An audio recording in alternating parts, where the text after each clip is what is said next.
In today's video, I'm going to show you how to stop people from adding you to random Telegram groups. This is a super useful privacy setting that prevents strangers and spam accounts from pulling you into unwanted group chats without your permission.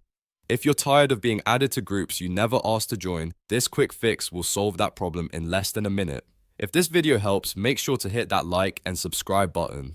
Alright, let's get started. First, open the Telegram app on your phone. Once you're chatting, look at the bottom menu and tap on Settings. This is usually located in the bottom right corner of the screen.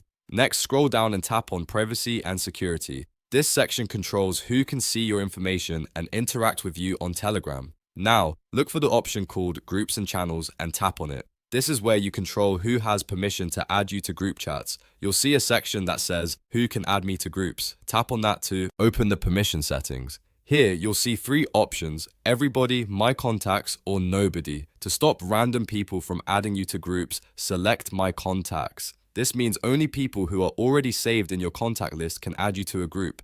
If you want even stricter control, you can select nobody, which means no one can add you to any group without your approval. Once you've selected My Contacts, the setting is automatically saved. You can now exit the menu. From this point forward, only people in your contact list will be able to add you to Telegram groups. Anyone else will need to send you an invite link, which you can choose to accept or ignore. And that's it. You've successfully stopped people from adding you to random Telegram groups. If this video helps, make sure to hit that like and subscribe button.